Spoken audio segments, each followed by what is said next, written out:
નમસ્કાર દર્શક મિત્રો, હું છું વાહિદ મસદ્દીન. આપ નિહાળી રહ્યા છો હમ ટીવી ભરૂચ ન્યૂઝ. હવે નિહાળીશું આજના મુખ્ય સમાચારો. જંબુસર તાલુકાના મગણાદ ગામ નજીક ઉભેલી ટ્રક સાથે વિદેશથી સુગંધિત મેળામાં જતા લોકોની ઇકો કાર ધડાકેભેર અથડાતા 7 લોકોના મોત નિપજ્યા હતા. વેડજ ગામમાં આજે 6 લોકોની અંતિમ યાત્રા નીકળતા ગામ હિબકે ભરાયું હતું. જંબુસર તાલુકાના મંગણાદ ગામે ગત રાત્રિના ગોજારા અકસ્માતમાં 7 લોકોએ જીવ ગુમાવ્યા હતા, જ્યારે 3 લોકોને ગંભીર ઈજા પહોંચી હોવાની ઘટનામાં જંબુસર તાલુકાના વેડેજ ગામે રહેતા 10 લોકો ઇકો કારમાં બેસીને ભરૂચ તાલુકાના સુકલતીર્થ ગામ ખાતે ભરાતા ઐતિહાસિક મેળામાં આવી રહ્યા હતા. ત્યાં એકાએક પૂર ઝડપે ઇકો કાર હંકારતા ચાલકે સ્ટીયરિંગ પરનો કાબુ ગુમાવી દેતા કાર જંબુસર તાલુકાના મંગણાદ ગામ નજીક રોડ પર ઉભેલી ટ્રક સાથે ધડાકાભેર અથડાઈ હતી. અકસ્માતની ઘટના એટલી ગંભીર હતી કે ગાડીનો ખુરદો બોલી ગયો હતો. ઇકો કાર અથડાતા જ કારનો ખુરદો બોલી જતા અંદર બેઠેલા લોકોની ચીસો નીકળી ગઈ હતી અને બૂમાબૂમ થતા આસપાસના લોકો દોડી આવ્યા હતા. દરમિયાન ગામ લોકો દ્વારા ઇકો કારના પતરા કાપીને ઘાયલ લોકો તેમજ મૃતકોને બહાર કાઢવાની ફરજ પડી હતી. અકસ્માતમાં ગાડીની સ્પીડનું અનુમાન તેનાથી લગાવી શકાય છે કે મૃતકો અને ઈજાગ્રસ્તોને પતરા કાપીને બહાર કાઢવામાં આવ્યા હતા. આ ઘટનાની જાણ થતા જંબુસર પોલીસ મથકના પીઆઈ એવી પાનમિયા તેમજ સ્ટાફ સાથે સ્થળ ઉપર દોડી ગયા હતા. જો કે ઘટનાની ગંભીરતા જાણીને ડીવાયએસપી પીએલ ચૌધરી તેમજ અન્ય આગેવાનો સહિત ધારાસભ્યો પણ દોડી આવ્યા હતા. જ્યારે લોકોએ ઇકો કારમાંથી ગંભીર ઘાયલ લોકોને બહાર કાઢતા તેમાંથી 6 લોકોના ઘટના સ્થળે મોત નીપજ્યા હતા, જેમાં મૃતકોની યાદીમાં કાર્તિકાબેન અર્જુનસિંહ ગોહિલ રહે અલાદરા તાલુકા વાગરા, સપનાબેન જયદેવ ગોહિલ અને જયદેવ ગોવિંદભાઈ ગોહિલ બંને રહે પાંચકડા, હંસા અરવિંદભાઈ જાદવ રહે વેદેજ, સંધ્યા અરવિંદ જાદવ રહે વેદેજ, વિવેક કુમાર ગણપત પરમાર રહે ટંકારી બંદર, મિત્તલ ગણપતભાઈ રહે ટંકારી બંદર નાઓનું મોત નીપજ્યું હતું.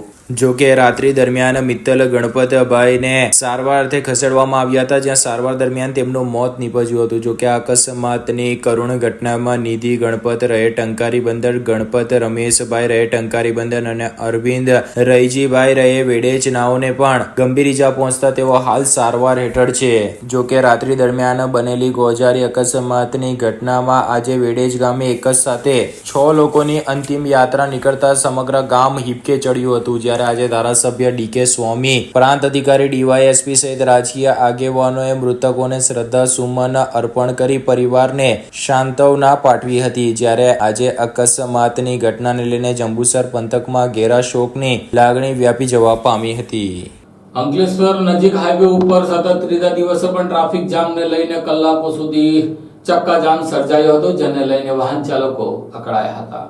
અંકલેશ્વર નેશનલ હાઈવે ઉપર મુલત ચોકડીથી વાલિયા ચોકડી સુધી ભારે ટ્રાફિક જામ સતત બીજા દિવસે સર્જાયો હતો, જેને લઈને અનેક વાહન ચાલકો અટવાઈ પડ્યા હતા. છેલ્લા 2 દિવસથી અંકલેશ્વર નેશનલ હાઈવે પર આંબલાકાડી બ્રિજ ઉપર બંને તરફ સમારકામની હાઈવે ઓથોરિટી દ્વારા કામગીરી હાથ ધરવામાં આવી છે, જેના કારણે ફરી એકવાર ટ્રાફિક જામની પરિસ્થિતિનું નિર્માણ થઈ રહ્યું છે. ગત રોજ અંકલેશ્વર નજીક હાઈવે ઉપર 4 થી 5 કિમી સુધી લાંબો ટ્રાફિક જામ લાગી ગયો હતો, જ્યારે સતત બીજા દિવસે એટલે કે આજે મંગળવારે મુલત ચોકડીથી અંકલેશ્વરની વાલિયા ચોકડી સુધી ભારે ટ્રાફિક જામ સર્જાયો હતો, જેને પગલે અનેક વાહન ચાલકો અટવાયા હતા. 10 થી 12 કિમી સુધી ટ્રાફિક જામ સર્જાતા વાહનોની લાંબી કતારો જોવા મળી હતી. 2 દિવસથી વાહન ચાલકો ટ્રાફિક વચ્ચે અટવાઈ રહ્યા છે, જેના કારણે સમય સાથે ઇંધણનો પણ બગાડ થઈ રહ્યો છે. અંકલેશ્વર હાઈવે ઉપર ટ્રાફિક જામની પરિસ્થિતિનું નિર્માણ થતા જ ટ્રાફિક નિયમન કરવા પોલીસ કર્મીઓ તૈનાત કરવામાં આવ્યા છે. અત્રે ઉલ્લેખનીય છે કે મોડી રાત સુધી સમારકામની કામગીરી નહીં પૂર્ણ થતા આ સ્થિતિનું નિર્માણ થયું હતું. આંતરરાજ્ય સ્થળે ગરફોડ ચોરીના 58 જેટલા ગુનામાં સંડોવાયેલા રીઢા ચોરને અંકલેશ્વર પોલીસે ઝડપી લીધો હતો અને અંકલેશ્વર શહેરની શક્તિનગર સોસાયટીમાં થયેલી ચોરીનો ભેદ પણ ઉકેલી નાખ્યો હતો. અંકલેશ્વર એ ડિવિઝન પોલીસે આંતરરાજ્ય ગરફોડ ચોરીના 58 ગુનામાં સંડોવાયેલા રીઢા ગુનેગારોને કીમના મુલદ ગામેથી ઝડપી પાડ્યા હતા. ગત તારીખ 16મી નવેમ્બરના રોજ અંકલેશ્વર હાંસોટ રોડ ઉપર બ્રહ્મકુમારી મંદિરના સામે આવેલ શક્તિનગર સોસાયટીમાં બંધ મકાનને તસ્કરોએ નિશાન બનાવીને સોના ચાંદીના ઘરેણા મળી ₹7 લાખથી વધુના મુદ્દા માલની ચોરી કરીને ફરાર થઈ ગયા હતા. ચોરી અંગે અંકલેશ્વર શહેર એ ડિવિઝન પોલીસે ગુનો નોંધી તપાસ હાથ ધરી હતી. દરમિયાન અંકલેશ્વર એ ડિવિઝન પોલીસ મથકના સર્વેલન્સ સ્ટાફને બાતમી મળી હતી કે ઘરફોડ ચોરી કરનાર ઈસમ સુરતના કિમ સ્થિત મુલદ ગામની રાધેશ્યામ સોસાયટીમાં રહે છે અને તે હાલ તેના ઘરે હાજર છે તેવી બાતમીના આધારે પોલીસે વોચ ગોઠવી હતી અને જીમ્મી ઉર્ફે દીપક બિપિન બાબુલાલ શર્માને ઝડપી પાડી તેની પૂછપરછ કરતા તેણે અંકલેશ્વરના શક્તિનગર સોસાયટી, અંકલેશ્વર જેડીસીમાં 2 તેમજ ભરૂચ સી ડિવિઝન વિસ્તારમાં 1 સહિત મહારાષ્ટ્ર, હરિયાણા અને રાજસ્થાન તેમજ ગુજરાતમાં મળીને કુલ 58 જેટલી ચોરીની ઘટનાને અંજામ આપ્યો હોવાની પ્રાથમિક કેફિયાત આપી હતી. પોલીસે એક બાઇક અને ચોરી થયેલ ઘરેણાં મળીને કુલ ₹2,44,000નો મુદ્દામાલ રિકવર કરી વધુ તપાસ હાથ ધરી છે. અત્રે ઉલ્લેખનીય છે કે ઘરફોડ ચોરી કરનાર જીમ્મી શર્મા બાઇક ઉપર દિવસ દરમિયાન રેકી કરી સોસાયટી કે ફ્લેટ ના કોર્નરના બંધ મકાનોને નિશાન બનાવતો હોવા સાથે દરવાજાના લોક ડિસમિસ વડે તોડીને ચોરીની ઘટનાને અંજામ આપતો હતો. અંકલેશ્વરના હાઈવે ઉપર એસટી બસ સાથે ગઈકાલે દંપતીનો અકસ્માત સર્જાયો હતો, જેમાં પતિનું મોત થયું હતું જ્યારે આજે પત્નીનું પણ સારવાર દરમિયાન મોત નીપજ્યું હતું. અંકલેશ્વર હાઈવે ઉપર કાપોદ્રા ગામની સીમમાં પરિવાર હોટલ પાસે એસટી બસ ચાલકે બાઇક સવાર દંપતીને અડફેટે લેતા પતિના મોત બાદ પત્નીનો આજરોજ ટૂંકી સારવાર દરમિયાન મોત નીપજ્યું હતું. અંકલેશ્વર તાલુકાના ઉટિયાદરા ગામમાં રહેતા મનોજ પટેલ પોતાની પત્ની સાથે બાઇક લઈ ગતરોજ સવારના અરસામાં ભરૂચ ખાતે જઈ રહ્યા હતા. તે દરમિયાન અંકલેશ્વર હાઈવે ઉપર કાપોદ્રા ગામની સીમમાં પરિવાર હોટલ પાસેથી પસાર થઈ રહ્યા હતા. તે વેળાએ પૂર ઝડપે ઘસી આવેલા એસટી બસના ચાલકે બાઇક સવાર દંપતીને ટક્કર મારતા પતિ પત્ની બંને માર્ગ પર પટકાયા હતા. ગંભીર ઇજાને પગલે પતિ મનોજભાઈનું ઘટના સ્થળે જ કમકમાટી ભર્યું મોત નીપજ્યું હતું, જ્યારે પત્નીને 108 એમ્બ્યુલન્સ મારફતે સારવાર અર્થે અંકલેશ્વરની ખાનગી હોસ્પિટલમાં ખસેડવામાં આવ્યા હતા, જ્યાં ટૂંકી સારવાર દરમિયાન પ્રણીતાબેન પટેલનું આજરોજ કરુણ મોત નીપજ્યું હતું. ભરૂચ શહેરમાં વકરેલી ટ્રાફિક જામની સમસ્યાના નિરાકરણ માટે રિક્ષા એસોસિએશન દ્વારા જિલ્લા કલેક્ટરને આવેદનપત્ર પાઠવી રજૂઆત કરી હતી. ભરૂચમાં દિન પ્રતિદિન વકરી રહેલ ટ્રાફિક જામની સમસ્યાના નિરાકરણ માટે જય ભારત ઓટો રિક્ષા એસોસિએશન દ્વારા તંત્રને આવેદનપત્ર પાઠવવામાં આવ્યું હતું. દિલ્હી મુંબઈ એક્સપ્રેસ વેનો ભરૂચ સુધીનો પોર્શન શરૂ કરી દેવામાં આવ્યો છે, જેના કારણે વાહન ચાલકો ભરૂચ શહેરમાંથી પસાર થઈ દેગામ નજીકથી એક્સપ્રેસ હાઈવેનો ઉપયોગ કરે છે. એક્સપ્રેસ હાઈવે પરથી પસાર થતા તમામ વાહનો ભરૂચ શહેરમાંથી પસાર થાય છે, જેના કારણે ભારે ટ્રાફિક જામની પરિસ્થિતિનું નિર્માણ થઈ રહ્યું છે. તો બીજી તરફ શહેર બહારના મુખ્ય માર્ગો પર આડેધડ પાર્ક કરવામાં આવતા વાહનોના કારણે પણ ટ્રાફિકની સમસ્યા સર્જાઈ રહી છે, જેનું ત્વરિત નિરાકરણ લાવીને શહેરની ટ્રાફિકના સમસ્યાથી મુક્તિ અપાવવામાં આવે તેવી માંગ સાથે જય ભારત ઓટો રિક્ષા એસોસિએશનના સભ્યોએ જિલ્લા કલેક્ટર કચેરી ખાતે આવેદનપત્ર આપીને રજૂઆત કરી હતી. જય હિન્દ, જય ભારત. ભરૂચ જિલ્લાના અંદર અને ખાસ કરીને ભરૂચ શહેરના અંદર જે નવો બ્રિજ ચાલુ કરવામાં આવ્યો છે, જેનો રસ્તાની કોઈ કામગીરી ભરૂચ સિટીના અંદર રોડ રસ્તા ખરાબ છે અને એ ડાયવર્ઝન ભરૂચ સિટીમાંથી પસાર થાય છે, જેનાથી સાંજે 4 વાગ્યાથી લઈને રાતે 8 વાગ્યા સુધી આખો ભરૂચ સિટી ટ્રાફિકમાં ઘમસાણ થઈ જાય છે. જેના સંદર્ભમાં અમે કલેક્ટર સાહેબને રજૂઆત રાખવામાં આવ્યા છે કે જે નવો બ્રિજ બન્યું છે એનો ડાયવર્ઝન હાઈવેથી આપો, ભરૂચ શહેરમાં ના આપો. જે કે ભરૂચ શહેરમાં એમ જ રોડની બાયપાસ થી લઈને ઠેક 5 બત્તી સુધી રોડની હાલત ખરાબ છે, જેમાં ખાડા ખતરામાં ગાડીઓ જતી નથી અને ખાસ કરીને જે ગાડીઓ ડાયવર્ઝન કરીને સિટીમાંથી જાય છે, જેમાં Shaktinath, Bolav bridge, Bharuch railway station, Kasak ગળાનાળો બધું જામ થઈ જાય છે, જેનાથી ભરૂચ શહેરના લોકોને આર્થિક પરિસ્થિતિનો સામનો કરવો પડે છે. અને ખાસ કરીને મારા રિક્ષા ચાલકોને એટલા માટે કે આખો દિવસ સિટીમાં ધંધો કરવાનો હોય, બહારની ગાડી આવીને આખો જામ કરી નાખે છે. ટ્રાફિક ઇન્ચાર્જ પોલીસ ખાતો રિક્ષા ચાલકોને ટાર્ગેટ કરવા માંગે છે. આ નો પાર્કિંગ છે, અહીંયા તમારો સ્ટેન્ડ નથી એટલે એમને દંડ કરવામાં આવે છે. હું તંત્રથી અને ખાસ કરીને કલેક્ટર સાહેબથી માંગણી કરું છું કે જે નવો બ્રિજ બન્યું છે એનો ડાયવર્ઝન હાઈવેથી આપો, ભરૂચ શહેરમાંથી બંધ કરો ગાડી, નહીં તો ભરૂચ શહેરના લોકો બી પરેશાન છે અને ખાસ કરીને મારા રિક્ષા ચાલકો પરેશાન છે. અને વહેલી તકે આ બંધ કરવામાં આવે બહારની ગાડીઓ તો આ ભરૂચની ટ્રાફિકનું ઘમસાણ ઓછું થાય એવી અપેક્ષા કલેક્ટર સાહેબ જોડે રાખવામાં માંગુ છું. ભરૂચના શુક્લતીર્થના મેળામાં એસટી વિભાગ દ્વારા વધારાની બસો દોડાવતા 7.25 લાખ ઉપરાંતની આવક એસટી વિભાગને થઈ છે. અનોખું ધાર્મિક મહાત્મય ધરાવતા શુકલ તીર્થના ભાતીગઢ ધાર્મિક મેળા માટે ભરૂચ એસટી વિભાગ દ્વારા વિશેષ વ્યવસ્થા કરી 35 થી 40 મિની બસોની ફાળવણી કરવામાં આવી હતી, જેના થકી એસટી વિભાગને રૂપિયા 7.15 લાખ જેટલી આવક થઈ છે. ભરૂચ જિલ્લા એસટી વિભાગને આ વખતે તહેવારો દરમિયાન સારી એવી આવક થઈ છે, જેમાં દિવાળીના તહેવાર દરમિયાન પણ ભરૂચ એસટી વિભાગે મોટી આવક મેળવી હતી. ત્યારે શુકલ તીર્થના મેળામાં દોડાવેલી 730 એક્સ્ટ્રા ટ્રીપ થકી એસટી વિભાગને રૂપિયા 7.25 લાખની આવક થઈ છે. ભરૂચ એસટી ડેપો મેનેજર વિશાલ છત્રીવાલાએ જણાવ્યું હતું કે શુકલ તીર્થના મેળા માટે 35 થી 40 મિની બસોની ફાળવણી કરાઈ હતી, જેનું સંચાલન Bharuch city centre bus depot ખાતે કરવામાં આવ્યું હતું. તારીખ 14 થી 17 નવેમ્બર દરમિયાન ભરૂચ અને શુકલ તીર્થ વચ્ચે વિભાગ દ્વારા સતત એક્સ્ટ્રા બસો દોડાવવામાં આવી હતી, જેને મુસાફરો દ્વારા સારો પ્રતિસાદ મળ્યો હતો. જે અંતર્ગત 730 જેટલી ટ્રીપના સંચાલનમાં 21,000 જેટલા મુસાફરોનું વહન કરાયું હતું. જોકે ગત વર્ષની સરખામણીએ આ વર્ષે એસટી વિભાગને આવકમાં પણ વધારો થયો છે. આ વર્ષે શુકલ તીર્થના મેળા દરમિયાન એસટી વિભાગને રૂપિયા 7.25 લાખની માતબર રકમની આવક પ્રાપ્ત થવા પામી છે. વિશાલ છત્રીવાલા, ડેપો મેનેજર ભરૂચ.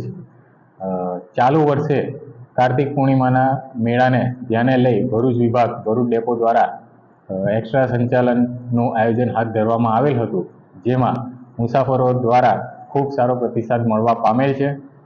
જેમાં ગત વર્ષની સરખામણીમાં ચાલુ વર્ષે 100%નો વધારો કહી શકીએ તેમ ડબલ સંચાલન થવા પામેલું છે. ચાલુ વર્ષે 730 ટ્રીપોનું સંચાલન કરી 7 લાખથી વધુ આવક મળવા પામેલ છે અને 21,000 મુસાફરો કે યાત્રાળુઓને તેઓને મેળાના સ્થળ સુધી આપણે પહોંચાડ્યા છે. આમ ગત વર્ષની સરખામણીમાં ગત વર્ષે ફક્ત 10,000 લોકોએ એસટી બસનો લાભ લીધેલો હતો, જેની સામે આ ચાલુ વર્ષે 21,000 મુસાફરોએ એસટીની સુવિધાનો લાભ લીધો છે. એસટીની સુવિધાનો લાભ લેવા બદલ મુસાફરોનો પણ હું ખૂબ ખૂબ આભાર માનું છું અને આ જ પ્રમાણેનો મુસાફરોનો પ્રતિસાદ સારો મળતો રહેશે તો એસટી નિગમ પણ આગામી દિવસોમાં તેઓની જરૂરિયાતને ધ્યાને લઈ યોગ્ય પગલાં લેશે.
Do you want to crack IELTS or PT exam in the first attempt?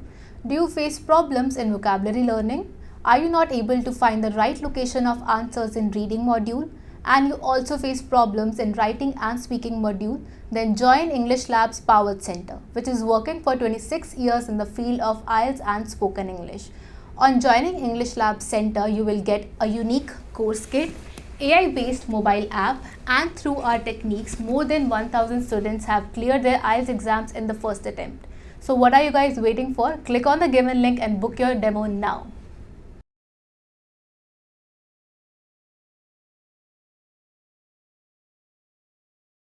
ઝઘડિયામાં મામલતદાર દ્વારા આજે ચેકિંગ દરમિયાન રોયલ્ટીની ચોરી કરતી ખનીજ લઈ જતી 7 જેટલી ટ્રકોને ઝડપી પાડી હતી. ભરૂચ જિલ્લામાં ખાણ ખનીજ ખાતાના વિભાગના અધિકારીઓની કામગીરી પ્રત્યે હરહંમેશ પ્રશ્નાર્થ રહ્યો છે. ખાણ ખનીજ ખાતાના અધિકારીઓ ભ્રષ્ટાચારી છે તેવું છાસવારે અખબારોમાં પણ પ્રસારિત અને પ્રસિદ્ધ થતું હોય છે. ત્યારે ભરૂચ જિલ્લામાં આવેલી રેતીની લીઝો અને માટીની લીઝોમાં ભારે કોબાચારી થઈ રહી છે. ભરૂચના રાજકીય આગેવાનો અને ચૂંટાયેલા પ્રતિનિધિઓના મળતિયાઓને જ આ લીઝ આપવામાં આવી રહી છે. એટલે કે સામે કોઈ પણ ફરિયાદ કરે તો બધું સેટલમેન્ટ થઈ જાય અને તેમ પણ ભરૂચ ખાણ ખનીજ વિભાગના અધિકારીઓ સામે અને તેમની કામગીરી સામે સતત પ્રશ્ન ઉભો થયો છે. થોડા દિવસ પહેલા જ સુકલતીતના મેળામાં 4 લોકો ડૂબી જવાની ઘટના ઘટી હતી. તેમાં પણ સાંસદ સભ્યએ સીધો આક્ષેપ કર્યો હતો અને પોતાના જ પાર્ટીના આગેવાનોને અપાયેલી લીઝના કારણે જ આ દુર્ઘટના સર્જાઈ છે અને તે માટે જિલ્લા કલેક્ટરથી લઈને તમામ સામે પગલાં ભરવાની માંગ કરી હતી. એક સામાજિક આગેવાને પણ આ દિશામાં તપાસની માંગ કરવામાં આવી હતી. ત્યારે બીજી તરફ ઝઘડિયા પંથકમાં પણ ગેરકાયદેસર રીતે ઓવરલોડ રેતી ખનન કરવામાં આવી રહી છે, જેને લઈને આજે ઝઘડિયા ખાતે ખાણ ખનીજ વિભાગને ફરિયાદ કરવા છતાં તેઓ નહીં પહોંચતા આખરે મામલતદારને ફરિયાદ કરવામાં આવી હતી અને મામલતદારે તપાસ કરતા 7 જેટલી ગાડીઓ રોયલ્ટી વગર ઝડપી પાડી હતી, જેને ખાણ ખનીજ વિભાગને સોંપવામાં આવી હતી અને આ સંદર્ભે કાયદેસરની કાર્યવાહી કરવામાં આવી હોવાનું જાણવા મળ્યું છે. ભરૂચ કોંગ્રેસ કાર્યાલય ખાતે સ્વર્ગીય ઇન્દિરા ગાંધીજીની જન્મજયંતિ નિમિત્તે પુષ્પાંજલિ અર્પણ કરતો કાર્યક્રમ યોજાયો હતો. પૂર્વ પ્રધાનમંત્રી ઇન્દિરા ગાંધીની જન્મ જયંતિ પર ભરૂચ જિલ્લા કોંગ્રેસ સમિતિ દ્વારા ઇન્દિરા ગાંધી અમર રહોના નારા સાથે પૂર્વ વડાપ્રધાન સ્વર્ગીય ઇન્દિરા ગાંધીને પુષ્પાંજલિ અર્પિત કરી હતી. પૂર્વ પ્રધાનમંત્રી ઇન્દિરા ગાંધીનો જન્મ 19 નવેમ્બર 1970 રાજનીતિક રૂપથી પ્રભાવશાળી નહેરુ પરિવારમાં થયો હતો. એમના પિતા જવાહરલાલ નહેરુ અને એમની માતા કમલા નહેરુ હતા. ઇન્દિરા ગાંધી વર્ષ 1966 થી 1977 સુધી સતત 3 વખત ભારત ગણરાજ્યના પ્રધાનમંત્રી રહ્યા અને ત્યારબાદ ચોથી વખતમાં 1980 થી લઈને 1984 એમની રાજનીતિક હત્યા સુધી ભારતના પ્રધાનમંત્રી પદ પર રહ્યા હતા. ઇન્દિરા ગાંધી ભારતની પ્રથમ મહિલા વડાપ્રધાન હતા. ઇન્દિરા ગાંધી 1966 થી 1980 સુધી સતત 3 વખત દેશના પ્રધાનમંત્રી રહ્યા. ત્યારબાદ તેમની ચોથી પ્રધાનમંત્રીના કાળ દરમિયાન હત્યા થઈ હતી. આજે પૂર્વ વડાપ્રધાન સ્વર્ગીય ઇન્દિરા ગાંધીની જન્મ જયંતિ નિમિત્તે તેમને પુષ્પાંજલિ અર્પણ કરતો કાર્યક્રમ ભરૂચ જિલ્લા કોંગ્રેસ સમિતિ કાર્યાલય ખાતે યોજાયો હતો, જેમાં કોંગી કાર્યકરોએ ઇન્દિરા ગાંધીના યોગદાનને યાદ કર્યા હતા. આઝાદીના લડાઈથી લઈ સ્વતંત્રતા સુધી ઇન્દિરા ગાંધીજીનું આ દેશમાં મહત્વનું યોગદાન રહ્યું હોવાનું તેમણે ભારપૂર્વક જણાવ્યું હતું. 16 વર્ષ સુધી ભારત દેશના પ્રધાનમંત્રી રહી આ દેશની અંદર સામાજિક, આર્થિક અને રાજનીતિમાં તેમણે ઉન્નતિનું કાર્ય કરેલ છે. પાકિસ્તાન જેવા દેશને વિભાજિત કરી ભારત દેશના સહયોગથી બાંગ્લાદેશને નવો બનાવવાનું કાર્ય કર્યું અને સમગ્ર વિશ્વમાં એક લોખંડી મહિલા તરીકે તેમનું નામ ફલિત થયું હોવાનું તેઓ ઉમેરે છે. તેમને જન્મ જયંતિ નિમિત્તે ભરૂચ જિલ્લા કોંગ્રેસ સમિતિ દ્વારા તેમને પુષ્પાંજલિ અર્પણ કરતો કાર્યક્રમ યોજાયો હતો. ઝઘડિયાની હાઈસ્કૂલ ખાતે પોલીસ દ્વારા બાળકોને રમત રમાડી અભ્યાસ ઉપયોગી વસ્તુઓનું વિતરણ કર્યું હતું. ઝઘડિયાના હાઈસ્કૂલ ખાતે પોલીસ દ્વારા બાળકોને રમત રમાડી અભ્યાસ ઉપયોગી વસ્તુઓનું વિતરણ કરાયું હતું. ઝઘડિયા ખાતે પોલીસ દ્વારા દિવાન ધનજીસા હાઈસ્કૂલના બાળકો માટે રમતગમતનું આયોજન કરી બાળકોને લંચ બોક્સ, પેન્સિલ, રબર જેવી જરૂરી અભ્યાસ ઉપયોગી શૈક્ષણિક કીટનું વિતરણ કરવામાં આવ્યું હતું. ઉચ્ચ સ્તરેથી પોલીસ અધિકારીઓ દ્વારા પોલીસ મથકોના અધિકારીઓ કર્મચારીઓને સ્થાનિક કક્ષાએ બાળકો માટે યુવા રમતગમત કાર્યક્રમનું આયોજન કરવા સૂચના આપવામાં આવેલ, જેના અનુસંધાને ઝઘડિયા પોલીસ દ્વારા ઝઘડિયાની દિવાન ધનજીસા હાઈસ્કૂલ ખાતે બાળકો માટે રમતગમતનું આયોજન કરવામાં આવ્યું હતું. આ પ્રસંગે ઝઘડિયાના પીઆઈ NR ચૌધરી, બચ્ચનભાઈ સહિત પોલીસ સ્ટાફના માણસો ઉપસ્થિત રહ્યા હતા. બાળકોએ રમતો રમીને વિવિધ અભ્યાસ ઉપયોગી વસ્તુઓ મેળવીને ખુશી વ્યક્ત કરી હતી. રાજપીપળા શહેરની કામલ નર્સિંગ કોલેજ પણ બોગસ નીકળી હોવાનું બહાર આવતા જ ડેડિયાપાડાના ધારાસભ્યએ ધરણા કરી વિદ્યાર્થીઓની ફી પરત આપવાની માંગણી કરી હતી. નર્મદાના વડામથક રાજપીપળા ખાતે આવેલા મા Kamal nursing college bogus college નીકળી હોવાના ચેતર વસાવાએ આક્ષેપ કર્યા છે, જેના કારણે ફી ભરનાર અસંખ્ય વિદ્યાર્થીઓનું ભાવિ અટવાયું છે. 20 વર્ષથી આ સંસ્થા કોની રહેમ નેજરથી ચાલી રહી હતી એ સવાલો હવે તેમણે ઉઠાવ્યા છે. આમ આદમી પાર્ટીના ડેડિયાપાડાના ધારાસભ્ય ચેતર વસાવાએ એક પ્રેસ કોન્ફરન્સના માધ્યમથી પોતાની વાત રજૂ કરતા જણાવ્યું હતું કે થોડા સમય પહેલા તેમણે ગુજરાત સરકાર અને રાજપીપળા વહીવટી તંત્રને મા કામલ ફાઉન્ડેશનની જે બોગસ નર્સિંગ કોલેજ ચાલી રહી છે તે બાબતે રજૂઆત કરી હતી. ત્યારબાદ GMERS ના તબીબ અધિક્ષકે તે નર્સિંગ કોલેજની રૂબરૂ મુલાકાત લીધી હતી. એમની આ રૂબરૂ મુલાકાતમાં ગંભીર બેદરકારી સામે આવી હતી. તેમણે લેખિત જવાબમાં જણાવ્યું છે કે આ સંસ્થા આરોગ્ય અને પરિવાર કલ્યાણ વિભાગ અને ગુજરાત સરકાર અને ગુજરાત નર્સિંગ કાઉન્સિલ અમદાવાદના નીતિ નિયમો અનુસાર માન્યતા પ્રાપ્ત નથી, જેથી આ સંસ્થા સાથે જોડાયેલા વિદ્યાર્થીઓ ગુજરાત સરકાર દ્વારા આપવામાં આવતી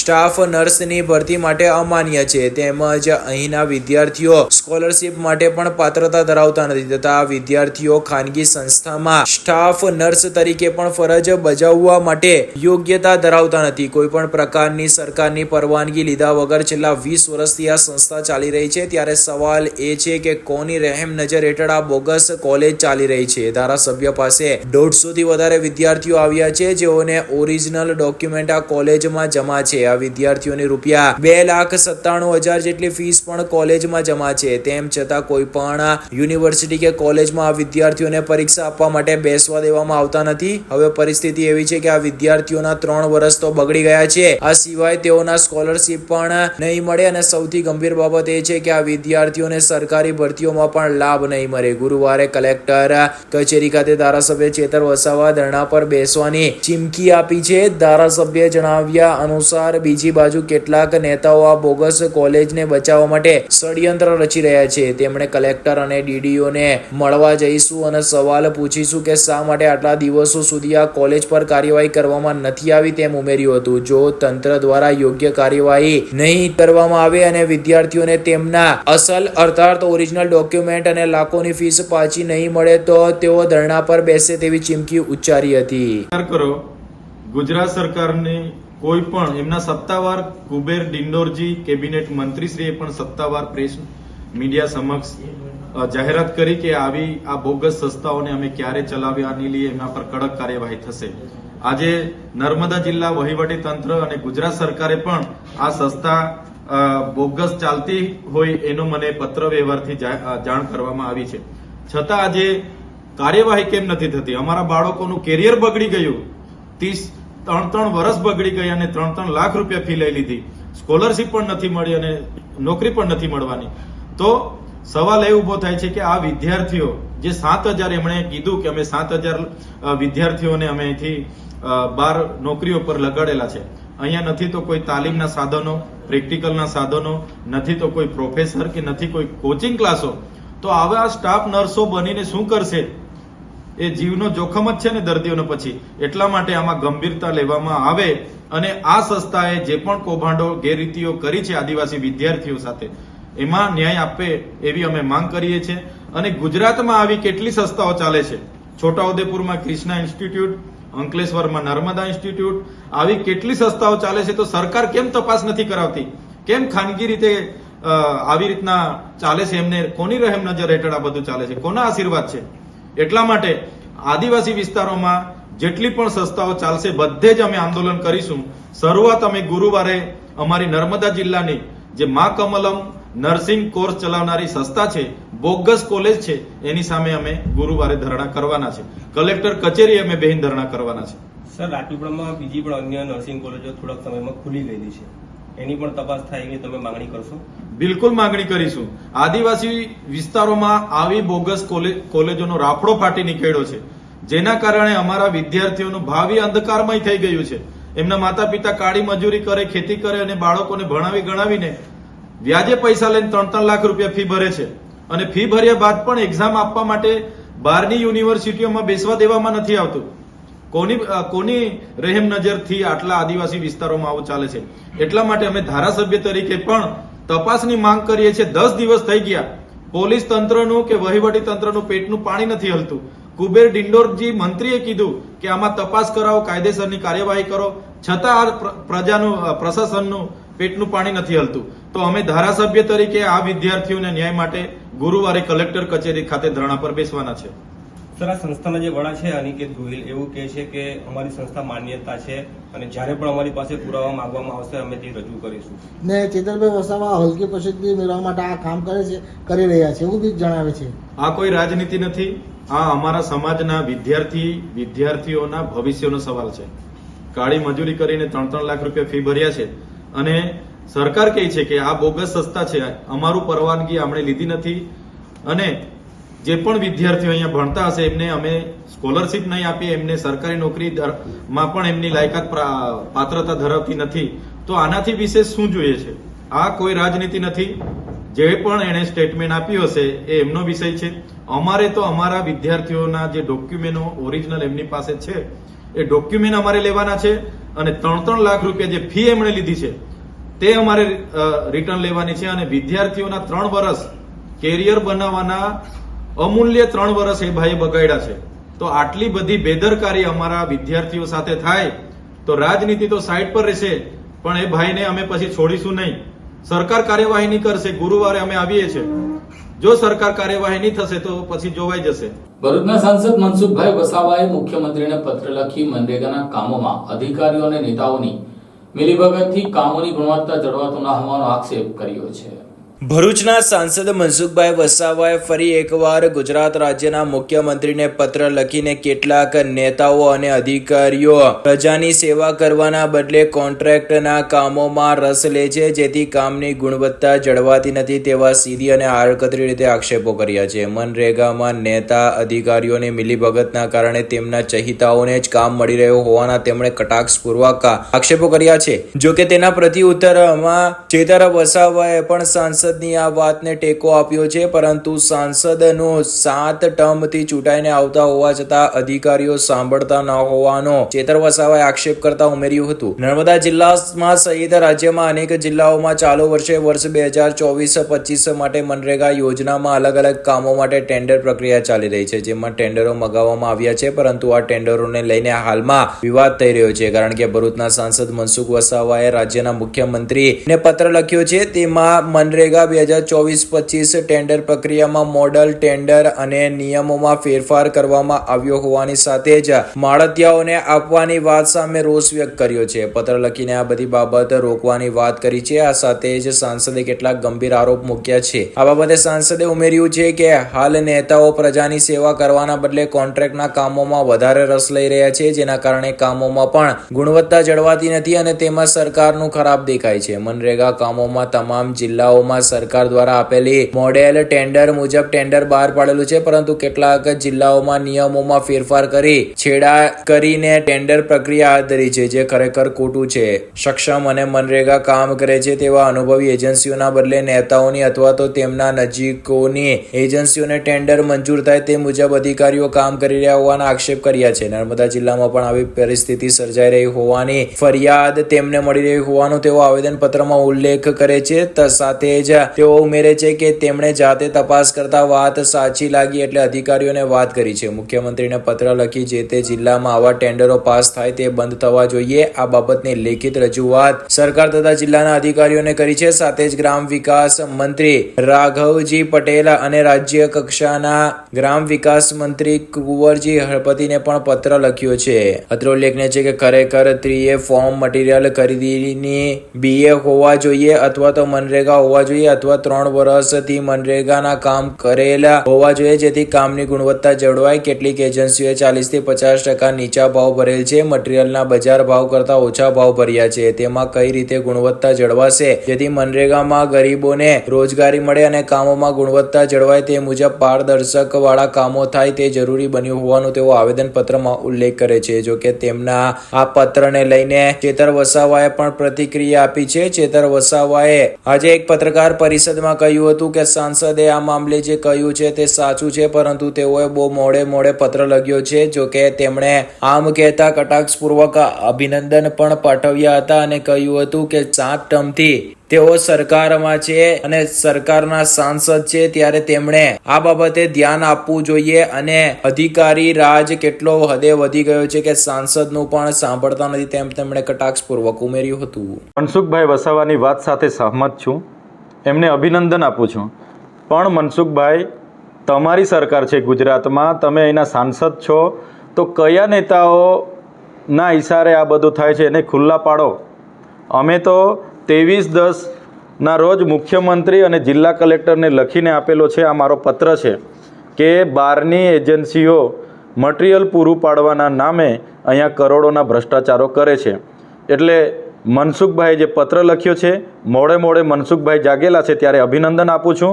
પણ એ તમારા જ નેતાઓ છે, તમારા સંગઠનના માણસો અહીંયા ખૂબ મોટો ભ્રષ્ટાચાર કરી રહ્યા છે, તો એમને પણ ખુલ્લા પાડે મનસુખભાઈ, એવી એમને હું વિનંતી કરું છું. આજે અમારા ડેડિયાપાડા વિસ્તારના સરપંચોએ આવેદનપત્ર આપ્યું, એમાં બધાએ સહી સિક્કા કર્યા છે કે અમને બહારની એજન્સી નથી જોઈતી, અમે જાતે જ એજન્સી તરીકે અમલીકરણ સંસ્થા તરીકે પાત્રતા ધરાવીએ છીએ, GST નંબરો તમામ પંચાયતો પર છે, તો કેમ પંચાયતોને ડાયરેક્ટ એજન્સી તરીકે કામ આપવામાં નથી આવતું? કેમ બહારની એજન્સીઓને અહીંયા લાવવામાં આવે છે અને કોણ લાવે છે? ભાજપના ચૂંટાયેલા પદાધિકારીઓ લાવે છે, ભાજપના સંગઠનના લોકો લાવે છે કે કોણ લાવે છે? એ પ્રશ્ન અહીં ઉપસ્થિત થાય છે. અને સંગઠનના લોકો અહીંયા બહારની એજન્સી લાવીને કરોડોના ભ્રષ્ટાચારો કરે છે. સાથે સાથે અમારે આ જિલ્લા સંકલનમાં મનરેગામાં મેં પૂછ્યું કે ગયા વખતે ડેડિયાપાડામાં 22 કરોડના બિલો ચૂકવવામાં આવ્યા, VM પટેલ કરીને એજન્સી હતી એને. તો એ બિલો કયા વાઉચરોના આધારે, ક્યાંથી મટીરિયલ નાખ્યું, એની રોયલ્ટી બિલ કાં છે, GST બિલ કાં છે?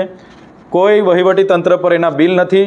એમણે કીધું કે એ બિલો અમે એજન્સી પાસે હશે, તો બિલો વગર પેમેન્ટ 22 કરોડનું તમે કઈ રીતના ચૂકવી શકો? આ એ સરકારી અધિકારીનો જવાબ છે. એટલે પોતાની સરકારમાં 7 ટર્મના સાંસદનું કોઈ માનતું ના હોય તો તમે વિચારો કે અહીંયા કઈ હદે અધિકારી રાજ ચાલતું હશે અને કયા નેતાઓના ઇશારે અહીંયા આટલા બધા કૌભાંડો થાય છે.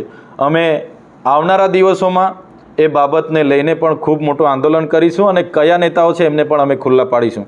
અને જે પણ એજન્સીઓ બહારની નર્મદા જિલ્લામાં આવશે એમને પણ આપણા માધ્યમથી હું કહી દેમ છું, અહીંયા ઘરના છોકરાઓ ઘંટી ચાટે અને બહારનાને આટો અમે ચલાવવાના નથી. લોકલ એજન્સી હશે, મારી ડેડિયાપાડાની કે શાકબારાની, એ કોઈ પણ હશે તો કરવા દઈશું. બહારના એક પણ જણને ડેડિયાપાડામાં હું કામ કરવા દઈશ નહીં. આ ચોખ્ખી મારી ચેતવણી છે. અને જે પણ નેતાઓ હશે, એ મિનિસ્ટર હશે, સાંસદ હશે કે સરકારના કે કેન્દ્રના જે પણ હશે, એની સાથે અમે લડી લઈશું. પણ બહારના એક પણ વ્યક્તિને ડેડિયાપાડા શાકબારામાં આવા બોગસ બિલો મૂકીને કરોડો રૂપિયાનો ભ્રષ્ટાચાર અમે કરવા. પાણી બચાવો વૃક્ષ બચાવોના સંદેશો લઈને 20 રાજ્યોમાં સફર કરીને પગપાળા જૂથ ભરૂચ આવી પહોંચ્યા હતા. ભરૂચમાં માર્ગ સલામતી, પર્યાવરણ બચાવો, બેટી બચાવો, બેટી પઢાઓ, પાણી બચાવો અને વૃક્ષારોપણનો સંદેશ લઈને ભારતના વિવિધ રાજ્યોમાંથી 20 નાગરિકોનું જૂથ પદયાત્રા ખેડીને આવી પહોંચ્યું હતું. ભરૂચમાં પદયાત્રા ખેડીને દેશના 20 જાગૃત નાગરિકોનું એક જૂથ આવી પહોંચ્યું હતું. માર્ગ સલામતી, પર્યાવરણ બચાવો, બેટી બચાવો, બેટી પઢાઓ, પાણી બચાવો અને વૃક્ષારોપણનો સંદેશ લઈને ભારતના વિવિધ રાજ્યોમાંથી સાહસિક યુવાનોનો એક ગ્રુપ જોડાયો છે. લોક જાગૃતિ અર્થે વોક શરૂ કરનારા અવધ બિહારી લાલ દ્વારા ડેન્જરસ એડવેન્ચર એન્ટાવેર્ડનના નેજા હેઠળ પદયાત્રા યોજવામાં આવી હતી, જે પગપાળા પ્રવાસ વિશ્વની સૌથી લાંબી સ્પોર્ટ્સ ટૂર છે. અત્યાર સુધીમાં તેમણે 11 દેશમાં 4,46,000 કિલોમીટરનું અંતર કવર કર્યું છે. તેઓ આ પગપાળા પ્રવાસ દરમિયાન 14 કરોડ 50 લાખ રોપા રોપશે. હાલમાં જીતેન્દ્ર પ્રતાપ, મહેન્દ્ર પ્રતાપ અને ગોવિંદા નંદે તેમની ટીમ સાથે અવધ બિહારી લાલના અકસ્માત બાદ પ્રવાસ ચાલુ રાખ્યો છે. ખાસ કરીને 20 સભ્યોની ટીમ ઉત્તરાખંડ, મધ્યપ્રદેશ, રાજસ્થાન અને ઉત્તર પ્રદેશનો અંતર પૂર્ણ કર્યા પછી ગુજરાતમાં પહોંચી પહોંચ્યા છે. બાળકો પર વિશેષ ધ્યાન કેન્દ્રિત કરીને લોકોમાં અસરકારક રીતે સંદેશો ફેલાવવાની શાળાઓ અને જાહેર સ્થળોએ કાર્યક્રમ કરીને પ્રયાસો કરવામાં આવી રહ્યા છે અને લોકોને માર્ગ સલામતીના નિયમોનું પાલન કરવા અને વાહન ચલાવતી વખતે હેલ્મેટ અચૂક પહેરવા વિનંતી તેમજ 5 રોપાઓના રોપવાનો સંદેશ પણ તેઓ આપી રહ્યા છે. मैं जितेंद्र प्रताप हूँ और dangerous adventure sports longest world tour by on foot journey के माध्यम से हमारी यात्रा 30 जुलाई 1980 को हमारे गुरुजी श्री अवध बिहारी लाल जी के माध्यम से उत्तर प्रदेश लखीमपुर खीरी से शुरुआत हुई थी, जो कि आज भारत के लगभग 600 जनपदों में हमारी यात्रा पहुंचकर इसमें अभी हम लोग की यात्रा गुजरात राज्य में चल रही है और अभी यहाँ पर हम लोग ने डिस्ट्रिक्ट कवर कर लिया है और इसका उद्देश्य जो मेन है वो हमारा है पर्यावरण संरक्षण को लेके, सड़क सुरक्षा अभियान को लेके, बेटी बचाओ बेटी पढ़ाओ और स्वच्छ भारत अभियान. इसमें हम लोग स्कूल में, कॉलेज में, पब्लिक पैलेस और जो चौराहे हैं वहाँ पर जाके लोगों को हम लोग समझा रहे हैं, रोक रहे हैं उनको और जाके बच्चों को यही बता रहे हैं कि आप लोग अपने घर में शुरुआत करें और जब भी कोई नया वाहन खरीदे उसके बदले में 5 पौधे अवश्य लगाएं, ताकि हमारे जो वाहनों से पॉल्यूशन निकल रहा है, कार्बन निकल रहा है, ये हमारे वातावरण के लिए और ओजोन परत के लिए बहुत ज़्यादा नुकसानदायक है. इसलिए आने वाली जो बीमारियां हैं वो लगातार बढ़ते वाहनों से होंगी. इसलिए उसकी रोकथाम के लिए जितने घर में मेंबर है उतनी गाड़ियां आज के समय में हो चुकी हैं, तो सभी लोग ये संकल्प लें कि जो भी कोई नया वाहन खरीदे उसके बदले में 5 पौधे लगाएं और उसकी सुरक्षा करें जब तक वो पौधे बड़े ना हो जाएं. इसलिए इसके साथ साथ हम लोग लोगों को ये भी बता रहे हैं कि जब भी कोई नया वाहन खरीदते हैं तो आपको हेलमेट दिया जाता है, तो हेलमेट बिना लगाए आप घर से बाहर ना निकले. बहुत एक्सीडेंट हो रहे हैं. अगर हम सही चल रहे हैं तो हो सकता है पीछे हमारा हो सकता है गलत लाके गाड़ी ड्राइव करके वो हमारे चोट पहुंचा दे. इसलिए लाइफ एक बार मिलती है, उससे आप लोग खिलवाड़ ना करें. जितने भी यंगेस्ट हैं उनसे भी मेरी यही अपील है कि आप लोग सड़कों पे चलें. ये सड़क हमारी नहीं है, ना ये मखमल की है कि गिरने के बाद हमारे चोट ना लगे. इसलिए अगर आपकी हेड इंजरी होती है, दिमाग में चोट आती है, तो हो सकता है आपकी लाइफ भी चली जाए, कोमा में चले जाओ. ध्यान रखें और लोगों को टोकें. जब भी कोई आपको एक्सीडेंट रास्ते में मिलता है, किसी की हालत ऐसी होती है एक्सीडेंट के लिए, तो आप उसको हॉस्पिटल पहुंचाएं और आपकी मदद के माध्यम से हो सकता है उसकी जान भी बच जाए. इसलिए मेरी ऑल गुजरात और यहाँ के भरूच की जनता से मेरी अपील है कि 24 घंटे में से 1 घंटा समाज को दें और अपने घर से शुरुआत करें. આ સાથે ટીવી ભરૂચના સમાચાર પૂર્ણ થાય છે. આવતીકાલે ફરી મળીશું. ત્યાં સુધી રજા આપશો.